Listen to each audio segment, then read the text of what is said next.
Jesus verkündete das Evangelium vom Reich und heilte im Volk alle Krankheiten und Leiden.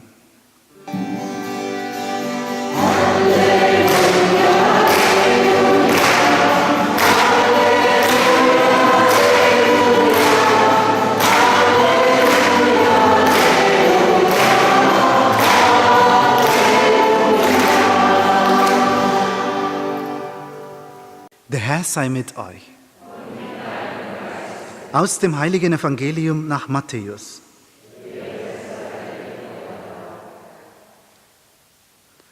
In jener Zeit zog Jesus sich in das Gebiet von Tyrus und Sidon zurück. Da kam eine kananäische Frau aus jener Gegend zu ihm und rief: Hab Erbarmen mit mir, Herr, du Sohn Davids. Meine Tochter wird von einem Dämonen gequält. Jesus aber gab ihr keine Antwort.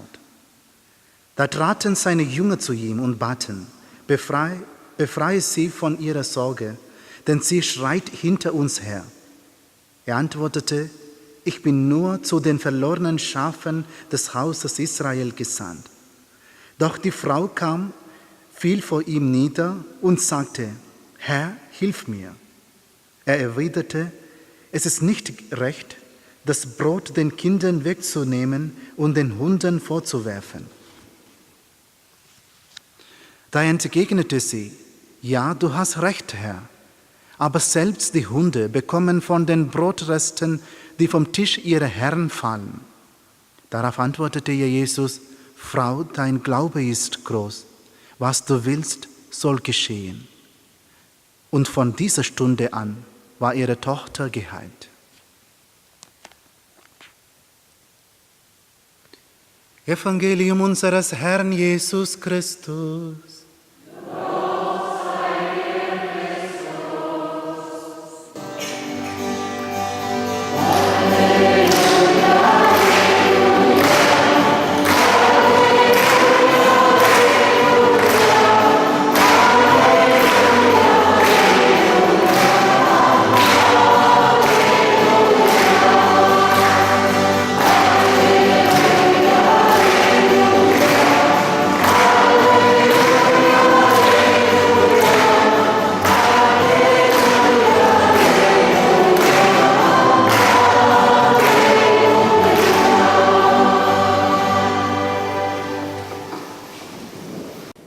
Halleluja. Halleluja. Halleluja. Liebe Schwestern und Brüder, gestern waren wir Pater Immanuel und ich bereit, diese Predigt zu halten. Dann haben wir uns entschieden, wer die wenige Haare auf dem Kopf hat oder wer mehr graue Haare auf dem Kopf hat, der hält die Predigt. Da haben wir uns entschieden. Halleluja. Wie schreibt man das Wort Glaube? Klein oder groß? Es gibt eine Erzählung. Sophia, ein kleines Mädchen, sieht durch das Fenster von ihrem Schreibtisch und kaut dabei auf ihrem Bleistift herum. Sie lässt ihren Blick über schiefe, schräge, glänzende und fleckige Häuserdächer schweifen. Träumst du? Wird sie von ihrer Mutter, die gerade das Kinderzimmer betritt, aus dem Gedanken gerissen. Sophia nimmt den Stift aus dem Mund und schüttelt den Kopf. Ich denke, meint sie bestimmt und tippt auf den Durchheft, das vor ihr liegt. Oh, so, schmunzelt ihre Mutter und wirft einen Blick über Sophias Schultern. Und was denkst du so? Sophia legt den Kopf schief und kneift ihre Augen zusammen. Ich kann dich sehen. Darum bist du die Mutter, stimmt es? Sophias Mutter sieht sie verständnislos an. Na, Frau Biedermeier hat heute in der Deutschstunde gesagt, dass alles, was man sehen und anfassen kann, groß geschrieben wird und einen Begleiter hat. Weil es nämlich ein Namenwort ist, Sophia klopft mit einer Hand den Arm ihrer Mutter ab. Und dich kann ich sehen und anpassen. Dann kichert sie. Kann man Glaube sehen?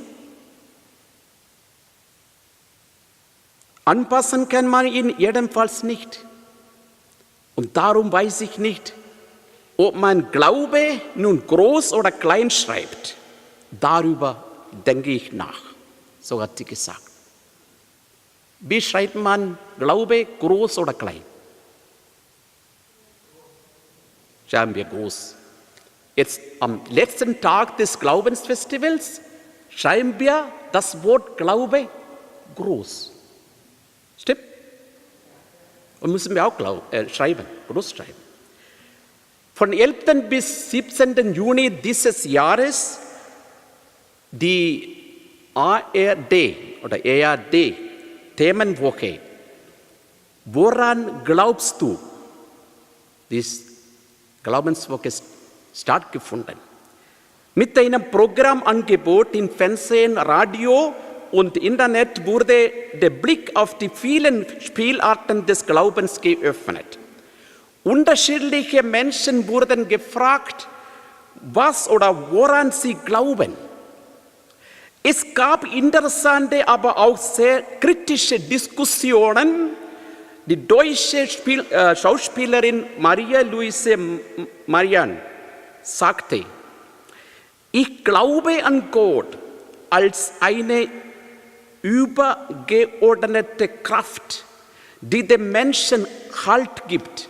Und ich glaube an die Natur, die den Menschen im Gleichgewicht hält und an das Positive im Menschen, das die Welt zusammenhält. Glaube, ja. Kirche, nein. Diese oder ähnliche Aussagen sind uns bekannt. Für viele Menschen in unserer Zeit, vor allem in unserem Kulturraum, ist die Glaubensfrage schwieriger geworden. Die Gründe dafür können sehr unterschiedlich sein. Manche können nichts mit dem Glauben anfangen. Manche machen sich lustig und lachen sogar über den Glauben bzw. auch die Menschen, die glauben und zur Gemeinschaft der Kirche gehören. Vielleicht ist es auch für uns auch ein Trost, sich zu erinnern, dass Menschen sich mit dem Glauben immer schon schwer getan haben. Davon hören wir auch immer wieder viel in der Bibel. Die Geschichte von Abraham im Alten Testament ist uns bekannt und worin der Herr zu ihm bzw. über seine Frau Sarah sagte, ich will sie segnen und dir auch von ihr einen Sohn geben. Ich segne sie. Völker gehen von ihr aus. Könige von Völkern werden ihr entstammen. Da fiel Abraham auf sein Gesicht nieder und lachte. Was dieser Gott sagt. Er sprach zu seinem Herzen, Abraham, können einem 100-Jährigen noch Kinder geboren werden?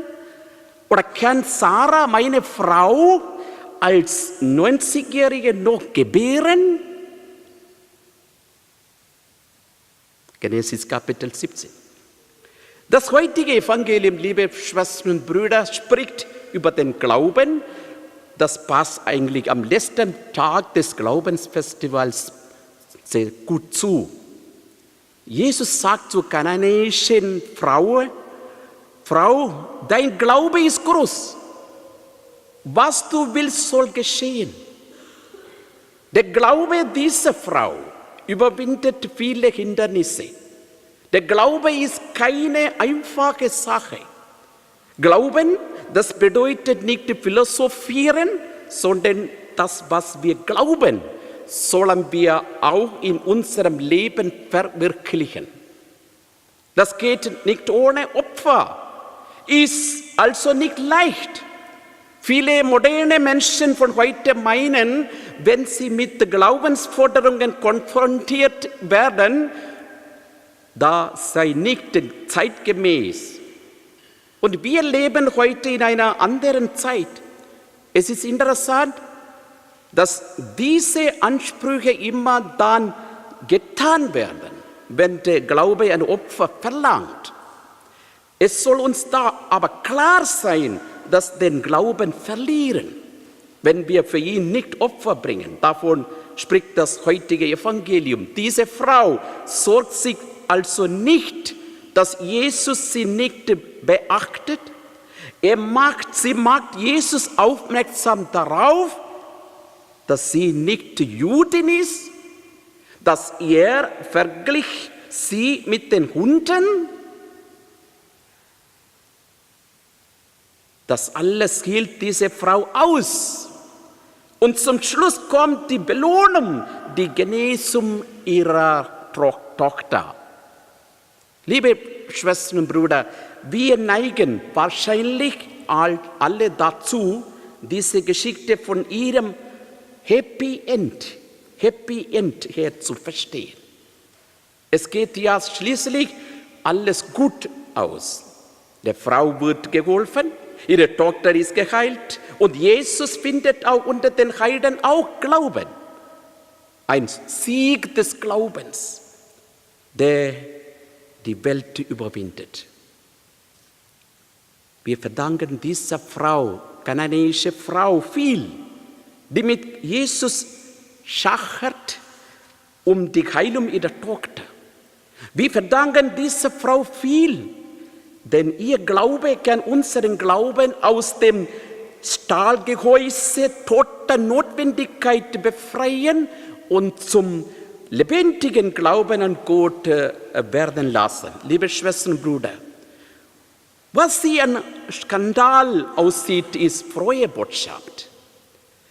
Dass Jesus die Frau zurückweist mit dem Argument, er sei nur zum Volk Israel gesandt. Klingt uns zuerst skandalös. Uns, nicht der kananäischen Frau. Sie versteht besser, was Glaube ist.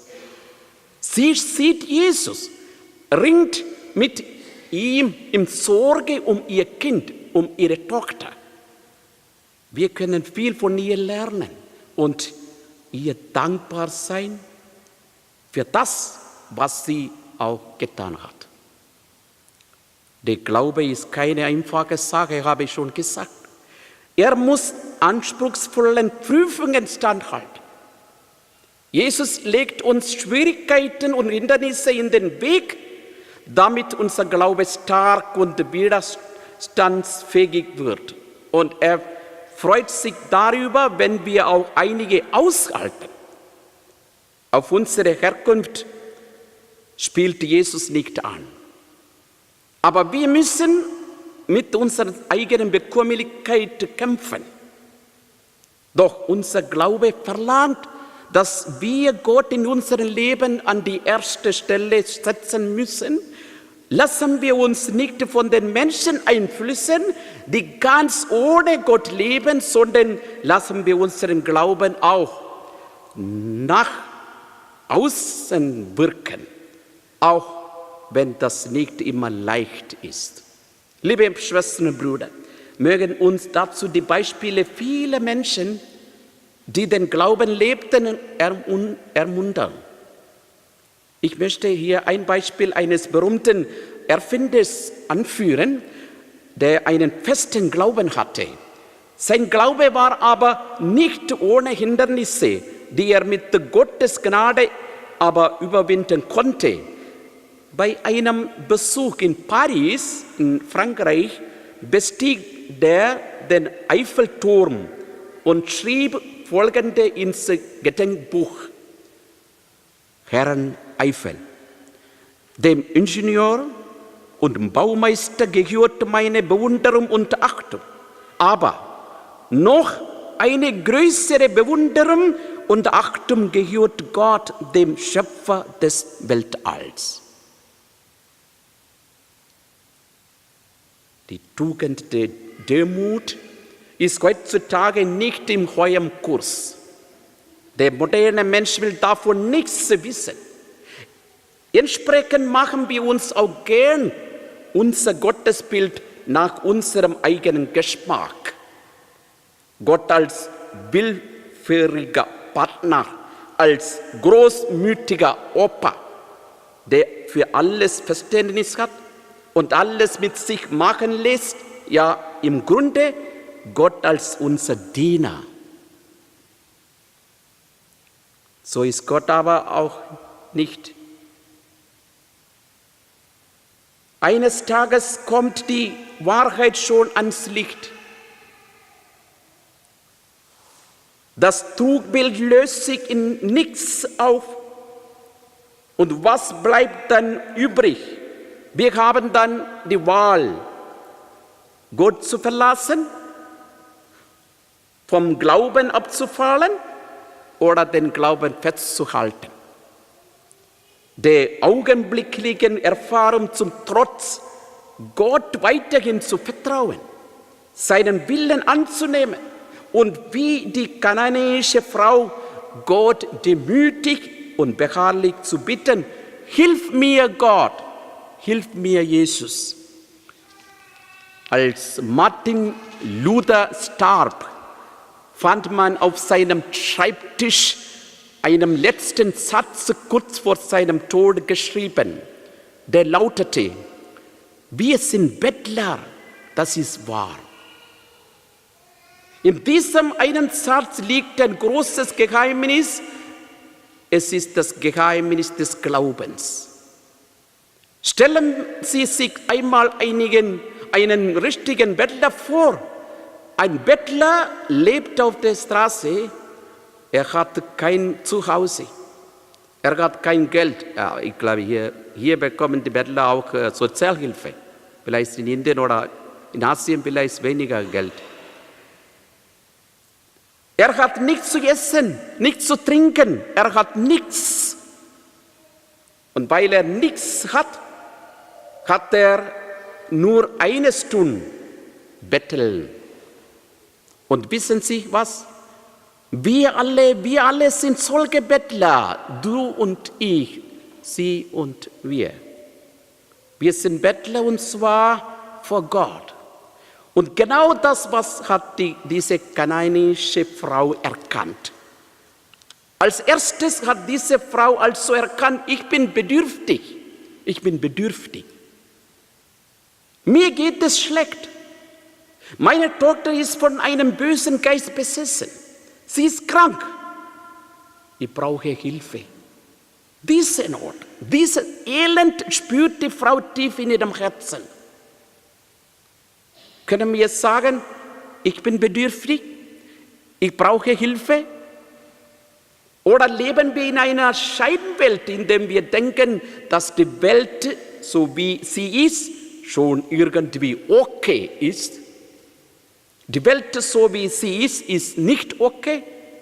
Tagtäglich werden wir in den Medien konfrontiert mit dem Leid dieser Welt. Hunger, Terror, Kriege, Katastrophen überall auf der Welt. Und doch, nicht nur im Großen ist die Welt nicht okay, auch im Kleinen. Schauen wir in unser Leben, so sehen wir auch da verborgene Leiden und Schmerzen, wie der Pater Paul vorher gesagt hat. Nicht nur physisches Leiden, sondern auch psychisches Leiden. Besonders da, wo die Menschen einander sehr nahe sind, kann das Leiden am größten sein. Sehen wir unser eigenes Leiden. Wir sind Bettler, das ist wahr.